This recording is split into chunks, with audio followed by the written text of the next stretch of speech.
In the heart of Glacier Hollow National Wildlife Preserve, nestled deep within the snow-draped forests of northern Montana, lived an old man named Tom Whitaker, a retired forest ranger who had spent over 50 years protecting the icy wilderness and its creatures. From his early days as a rookie patrolman to his final years, Tom devoted his life to defending wildlife, rescuing animals, confronting illegal hunters, mentoring younger rangers, and offering wisdom shaped by decades in the wild.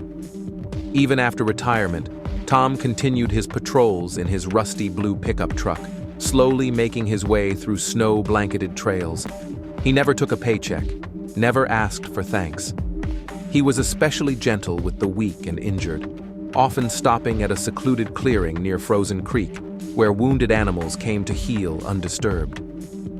One frigid winter morning, Tom received word that a young bull moose, one he'd been monitoring, had collapsed during the night. Braving a snowstorm and biting winds, he bundled up, grabbed his thermos and medical kit, and set out to find the animal. The forest was eerily silent, with only the crunch of snow beneath his boots and the distant howl of a wolf pack echoing through the frost-laced trees. After hours of trudging through waist-deep snow, Tom finally reached the clearing. The moose lay beneath a canopy of frosted pine branches, its breath shallow, eyes glazed with pain.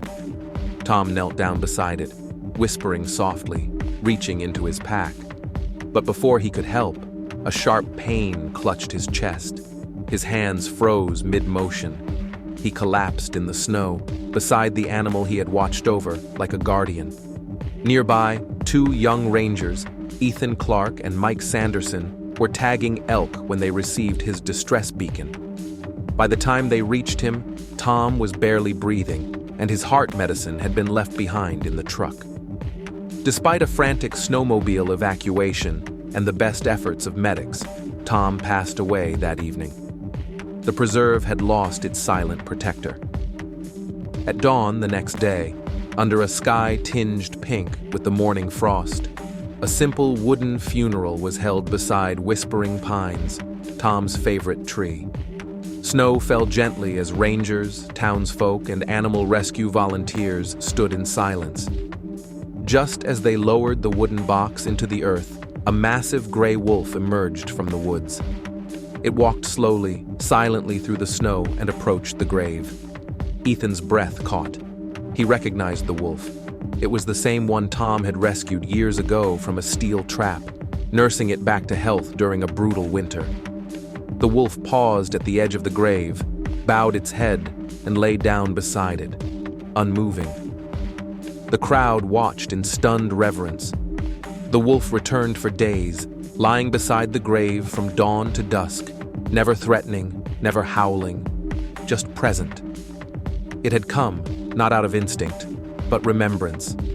Tom's spirit lived on, in the gaze of the wolf, in the stillness of the forest, and in every ranger who carried forward his mission. His legacy of bravery, kindness, and a deep, sacred respect for nature became a legend murmured among pine branches and carried on the wind that whistled through the snowbound mountains of Glacier Hollow.